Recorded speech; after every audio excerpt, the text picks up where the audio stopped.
This is our vision. Daily news brought to you by Rohingya Vision.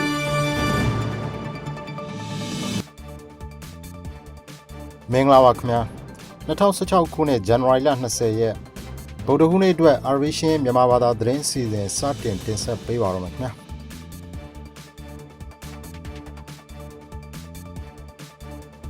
ဒီနေ့အတွက်နောက်ဆုံးရသတင်းတချို့ကိုစတင်ဆင်ခံပါတော့မယ်ခင်ဗျာ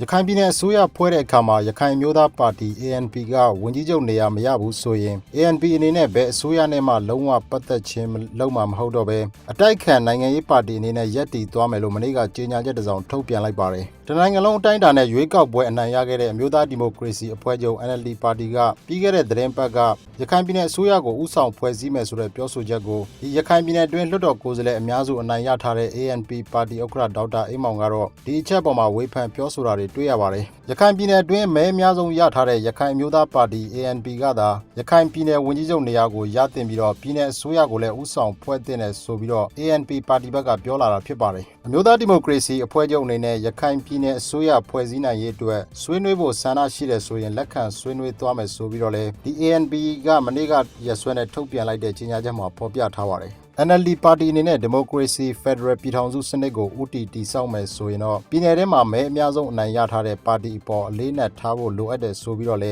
အဲ့ဒီ ANP ပါတီရဲ့ဥက္ကဋ္ဌဒေါက်တာအေးမောင်က BBC သတင်းဌာနနဲ့မေးမြန်းခန်းတစ်ခုမှလည်းပြောဆိုသွားပါတယ်။လက်ရှိဖွဲ့စည်းပုံအခြေခံဥပဒေအရဆိုရင်တော့ဒီဗဟိုအစိုးရအဖွဲ့ရဲ့အကြီးအကဲဖြစ်လာမဲ့သမ္မတကနေပြည်နယ်နဲ့တိုင်းဒေသကြီးတွေရဲ့ဝန်ကြီးချုပ်တွေကိုရွေးချယ်ခန့်အပ်ထားရမှာဖြစ်တယ်လို့လည်းသိရပါတယ်။ရခိုင်ပြည်နယ်အတွင်းမဲဆန္ဒနဲ့35ခုရှိတဲ့အထက်ကဒီပြီးခဲ့တဲ့ရွေးကောက်ပွဲတုန်းကရခိုင်မျိုးသားပါတီက23နေရာနဲ့အများစုအနိုင်ရရှိထားတာဖြစ်ပြီးတော့အမျိုးသားဒီမိုကရေစီအဖွဲ့ချုပ်ပါတီကတော့9နေရာအနိုင်ရရှိထားတာဖြစ်တယ်လို့လည်းသိရပါတယ်ခင်ဗျာ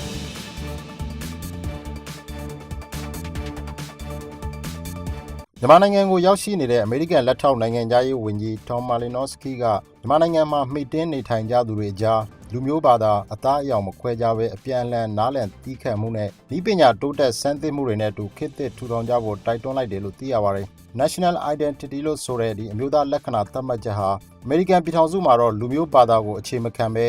တွေးခေါ်အယူအဆနဲ့အကြံဉာဏ်တန်းတူညီမျှမှုတွေအပေါ်မှာအခြေခံပါတယ်လို့လက်ထောက်နိုင်ငံသားရေးဝန်ကြီး Tom Malinowski ကပြောဆိုလိုက်တဲ့အကြောင်း VOA မြန်မာပိုင်းသတင်းမှာဖော်ပြထားပါတယ်။နှစ်ပေါင်း240ကျော်ဒီမိုကရေစီကျင့်သုံးနေတဲ့အမေရိကန်ပြည်ထောင်စုမှာတော့ဘာသာလူမျိုးယဉ်ကျေးမှုမတူကွဲပြားသူတွေစူးစီးနေထိုင်ရာဖြစ်ပေမဲ့ National Identity လို့ခေါ်တဲ့အမျိုးသားလက္ခဏာသတ်မှတ်ချက်ကတော့မခွဲခြားပဲအမေရိကန်နိုင်ငံသားတွေရဲ့လို့ပဲအသိမှတ်ပြုထားကြတာဖြစ်တယ်ဆိုပြီးတော့လည်း Mr. Tom Malinowski ကပြောပါတယ်။ဇန်နဝါရီလ19ရက်ညနေပိုင်းကအမေရိကန်လက်ထောက်နိုင်ငံသားရေးဝန်ကြီး Mr. Tom Malinowski နဲ့မြန်မာနိုင်ငံဆိုင်ရာအမေရိကန်သံအမတ်ကြီး Derek Mitchell တို့ဟာရန်ကုန်မြို့မှာဒီလူငယ်တွေရပ်ဘက်အတိုင်းဝိုင်းကပုဂ္ဂိုလ်တွေဘာသာပေါင်းစုံချစ်ကြည်ရေးခေါင်းဆောင်တွေနည်းပညာရှင်တွေစုစုပေါင်း40လောက်နဲ့အတူခေတ်သစ်မြန်မာနိုင်ငံအတွက်အမျိုးသားလက္ခဏာအပြန်အလှန်နားလည်မှုတီးခတ်မှုနဲ့နည်းပညာအကြောင်းတို့ကိုဆွေးနွေးခဲ့ကြတာဖြစ်တယ်လို့ဆိုပါတယ်။ကမ္ဘာတဝန်းအကြမ်းဖက်မှုတွေဖြစ်ပွားရတဲ့အခြေခံအကြောင်းရင်းတွေဟာဘာသာလူမျိုးမတူကွဲပြားခြားနားမှုကိုနိုင်ငံရေးအမျက်ထုတ်လို့သူတွေကအခွင့်ကောင်းယူအသုံးချခံရတာကြောင့်ဆိုပြီးတော့လေ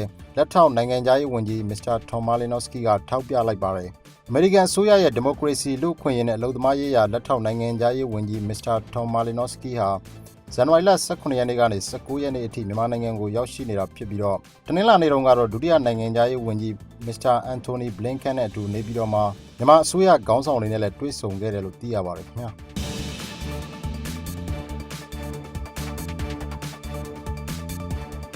အမေရိကန်သမ္မတဘရက်အိုဘားမားအနေနဲ့လာမယ့်အရှေ့တောင်အာရှခေါင်းဆောင်တွေနဲ့တွေ့ဆုံတဲ့ပွဲမှာလူ့အခွင့်အရေးကိစ္စရပ်တွေကိုအဓိကဗဟိုပြုဆွေးနွေးသင့်တယ်လို့ HRW လူ့အခွင့်အရေးအဖွဲ့ကြီးကစာရေးသားပေးပို့ခဲ့ပါတယ်။သမ္မတအိုဘားမားဟာအာဆီယံ10နိုင်ငံကခေါင်းဆောင်တွေနဲ့တွေ့ဆုံမဲ့ပွဲကိုလာမယ့်ဖေဖော်ဝါရီလ15ရက်နေ့နဲ့16ရက်နေ့တွေမှာကယ်လီဖိုးနီးယားပြည်နယ် Sunnylands အရပ်မှာစီစဉ်ထားတာဖြစ်တယ်လို့လည်းသိရပါတယ်။ အာဆီယံအဖွဲ့ဝင်နိုင်ငံတွေထဲမှာလူ့အခွင့်အရေးဖောက်ဖျက်ကျူးလွန်တဲ့သူတွေရာဇဝတ်မှုကျူးလွန်တဲ့သူတွေအင်အားသုံးပြီးတော့အာဏာသိမ်းတဲ့သူတွေအများပြားပါဝင်နေပြီးတကယ်လို့သူတို့တွေသာအစိုးရခေါင်းဆောင်တွေမဟုတ်ကြဘူးဆိုရင်အမေရိကန်ပြည်ဝင်ခွင့်ဗီဇာရရှိကြမဲ့သူတွေမဟုတ်ဘူးလို့လည်း HRW ရဲ့တာဝန်ရှိသူတွေကပြောပါတယ်။အဲ့ဒီဆွေးနွေးပွဲမှာတကယ်လို့အမေရိကန်သမ္မတအိုဘားမားကလူ့အခွင့်အရေးအခြေအနေတွေကိုအထူးပြုအလေးပေးပြီးတော့ပြောဆိုခဲ့ခြင်းမရှိဘူးဆိုရင်အာဆီယံနိုင်ငံရဲ့အပြစ်ရှိတဲ့ခေါင်းဆောင်တွေကိုအားပေးနေတယ်လို့ဖြစ်သွားလိမ့်မယ်လို့လည်းဝေဖန်ပြောဆိုထားပါတယ်ခင်ဗျာ